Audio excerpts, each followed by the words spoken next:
What's up everyone, it's Q from Retro Q Gaming, and here is going to be a nice little interesting video. This one is actually a response video to another YouTuber, and no, there's not going to be drama, there's not going to be crazy stuff, not going to be calling people out, because we're all here to enjoy games and discuss games. We're not here for all this other crap. So what am I talking about and who am I talking to?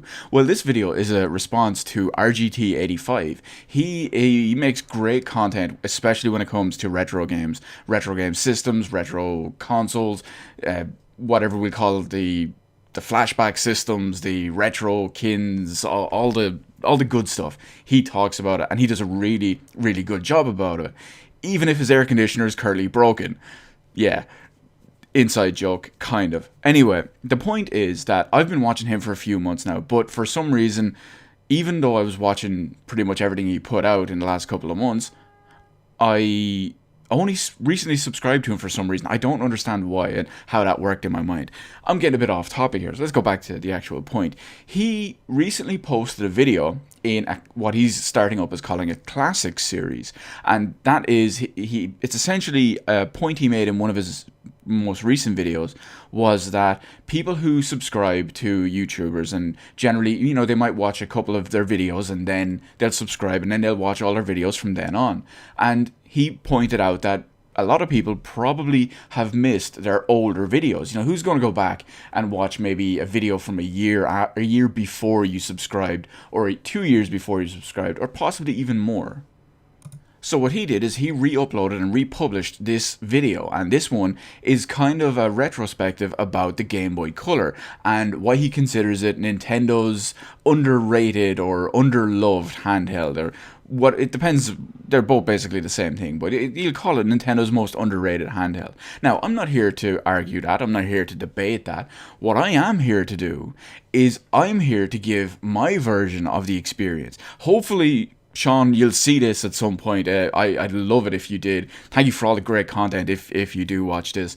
But the reason I'm making this video isn't to just capitalize off your name and fame and all, but I want to give you a fresh perspective on how it is. Because obviously you're American, and I'm European, I'm Irish, so I live here in Ireland, I always have.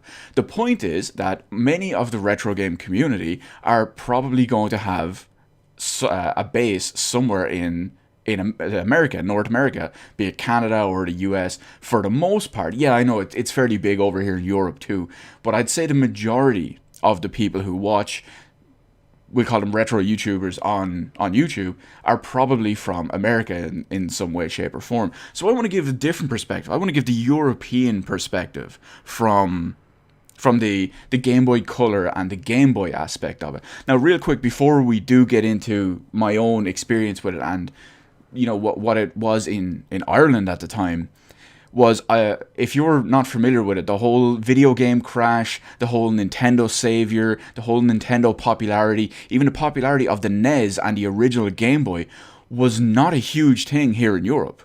Now, people, like I said, most of you, if you're American, you may or may not know this, but the Europeans watching this video already do. Nintendo wasn't huge here back in the NES days, or even the Game Boy days. Sure, people had a NES. Personally, I only knew 2 people who had a NES back in the day. Think of that, versus if you're American, all the people that you knew with a NES back in the day. It's the same with the Game Boy. I knew 1 person who had a Game Boy back in the day, versus, let's say, all the people you Americans knew back in the day, where everyone probably had a Game Boy. The point is, and this is kind of sad when you think about it, I knew more people with a Sega Game Gear than I knew people with a Game Boy. I knew 1 guy with a Game Boy, I knew 2 people with a Sega Game Gear. Think about that. But the point is that here in Europe, back then, Nintendo, yes, they did sell. The NES sold a little bit, the Game Boy sold a little bit, but it wasn't a big savior because we didn't have the crash. Over here, gaming was about your Commodore 64s, your Amigas, your Amstrads, your Spectrums, whatever. That was what we had as gaming, as our majority over here. To any retro fans who aren't familiar with the European situation of gaming back in the day, that probably blew your minds. Anyway, let's go back onto the actual topic.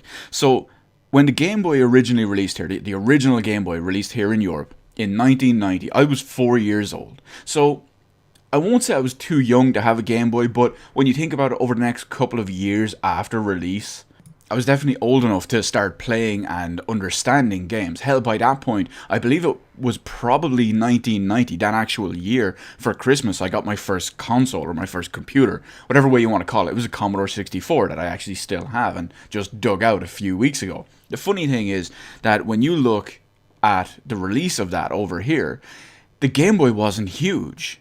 As I mentioned, over all those years, over the next, we'll call them 10, 15 years, that only one person I knew had a Game Boy.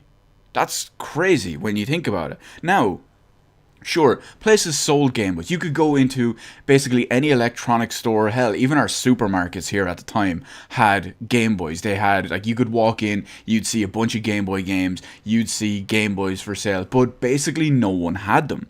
It's weird in comparison and as a parallel to what was going on in the US and Japan at the time. But hey, they're three very different markets, so it is what it is. But let's fast forward a few years further, specifically to the latter half of 1998, 8 years after the original Game Boy launched here in Europe.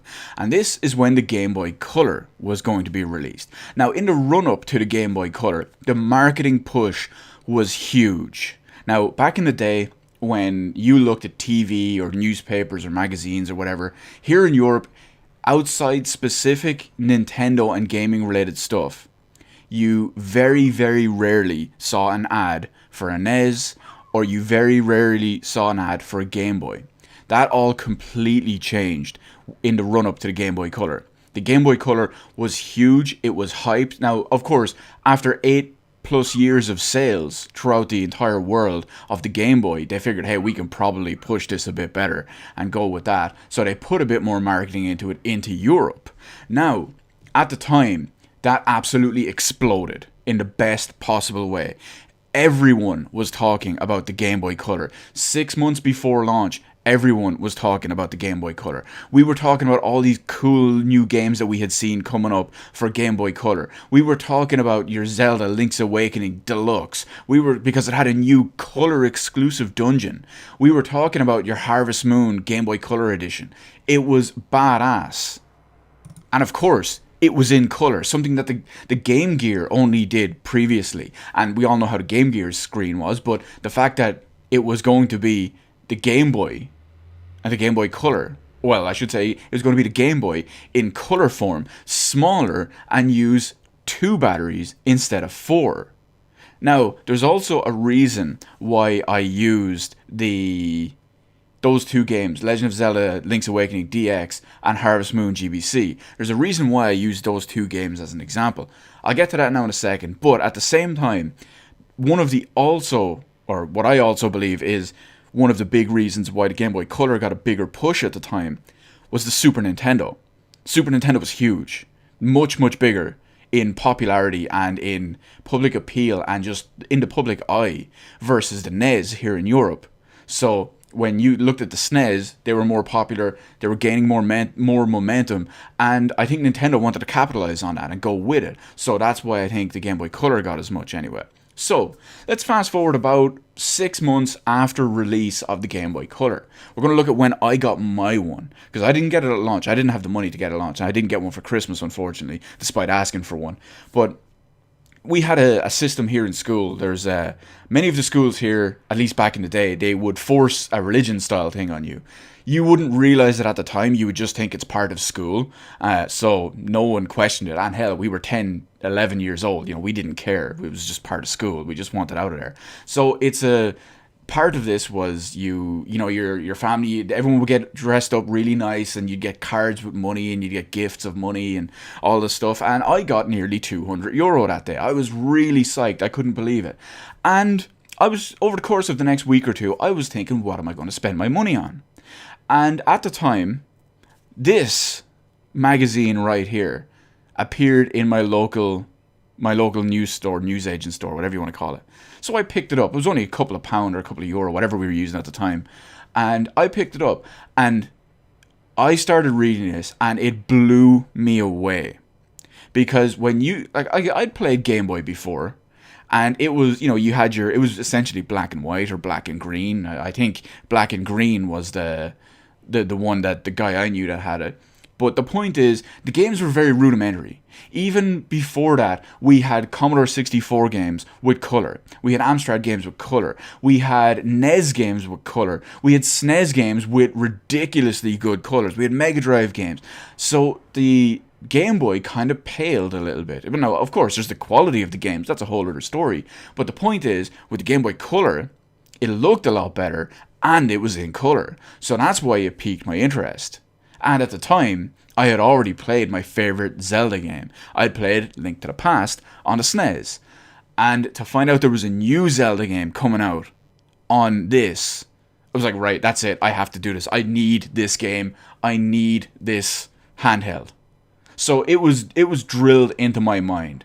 I told my mother, I was like, Mom, I want to spend my money. I know what I want to spend it on. She goes, okay, what do you want? I'm getting a Game Boy Color. She's like, what's a Game Boy Color? So I pulled out the magazine, I showed her, I started explaining everything, and she just looks at me and says, but you already have a Super Nintendo. And I lost the plot. I lost my mind. Parents, they just don't understand. Am I right, kids? I'm not old. I'm still hip. I'm with it. Anyway, so in the next couple of days, we decided, okay, she'll take me to Dublin because there was very few... there was no games stores around here. It was all places that would sell games as well. But we made a big trip of it and all that stuff. That's irrelevant to the story. And in those few days, I kept reading this magazine from cover to cover over and over. And that's when I found Harvest Moon. And I started reading more into it, and I generally like simulation games. I was a fan of Sim City on the Super Nintendo, and just games along that style, Theme Park as well. Simulator games, they were generally what I liked. So I was like, this seems different and good. If they have this there and I can afford it, I'm going to pick this up. So at the time, I get up there, I walk into, at the time it was Electronics Boutique. It's a redundant store here. I don't know if they're anywhere else in the world still, but at the time you walked in, and previously, if you had walked into the store anytime within the previous couple of years, the Game Boy section would be very small. It would be maybe like 6 or 8 feet tall, but the shelves would be so small that you'd only fit maybe 3 or 4 games wide on them. And Game Boy boxes are obviously very small. So when you looked at that, versus when you went in and you saw the Game Boy Color display, which was full-size units, which means like one shelf that can stock like 8 games wide on it. You had a full-size unit from top to bottom, packed with Game Boy Color everything, and then you had about 4 or 5 of those units spread straight along a wall. The Game Boy Color hype and marketing was real. It was crazy. And okay, let's say, I got those 2 games. I got the Game Boy Color that day. I absolutely loved it. I went ridiculous into both of those games. And here's where it gets crazy, is, as I mentioned, only one person I knew had a Game Boy back in the day. Within a year after launch, everyone I knew had a Game Boy Color. Absolutely everyone. You could go anywhere. You could go on a train to a different town. You would be seeing people on the train playing Game Boy Color, whereas you'd rarely see people playing Game Boys. You could go on a bus or to a park or whatever, you would rarely see people playing Game Boys. You would always see people playing Game Boy Colors everywhere. It's crazy. And when you look at the games that were on, and the fact that it was backwards compatible with every previous one, and of course because of the whole launch delays and regional differences of release between Pokemon, many people, huge amounts of people, had Game Boy Colors with Pokemon. And Pokemon Red and Blue were just standard Game Boy games. They weren't Game Boy Color games. But that's irrelevant, because the point is that the Game Boy, at least in my local area, didn't have a high saturation rate. Versus when Pokemon was out, everyone had a Game Boy Color. And it was crazy. And that's when it blew up. That's when you could talk to everyone and they would have a Game Boy Color with dozens of games. They wouldn't just have 1 or 2. They would have dozens of games. It's absolutely crazy. Now, hindsight being 2020 and nostalgia being a hell of a drug, I can safely say that the Game Boy Color, to me, is the greatest handheld I've ever owned. Not just because of the sheer wealth of Game Boy games that I could play on it as well, but it's the handheld that got me into handheld gaming. And when you look at that, sure, maybe I would have started with the Game Boy Advance. Maybe I would have started with the Nintendo DS or the 3DS. Although, to be honest, I think I would have started with the Game Boy Advance at that point. But I credit the Game Boy Color with getting me into handheld gaming, and it still holds that title for me today. I have a Game Boy Color at the moment. It's the same purple one. Now, it's not my original purple one, but it's the same purple. It's not the atomic see-through purple. Never liked that one. I had the original, like, indigo or whatever we call it back in the day. That's the same one I rebought fairly recently. And of course, now in this modern day and age, I have two original Game Boys, but they're not what I grew up on. They're not what I played on as I started. They're not handheld gaming as I know it and I grew up with it. Of course, I realize everything they've done and how important they are, but to me and my life and my childhood and my experience, it's not the same. So this video has gone on way, way, way too long, much longer than I originally expected. Actually, it's about twice as long as I actually expected. But the point is that I wanted to give a fresh perspective from it, from the European side of it, from someone who went from seeing literally one person with a Game Boy that they knew to absolutely everyone having Game Boy Colors and dozens of games. Sure, there was about an 8 or 9 year gap in there, but the point is, when you look at how people bash it because it's not the Game Boy, especially the American users, because they're not familiar with how it was in Europe, and their experience because of the whole crash and what Nintendo was over there, it's so much different.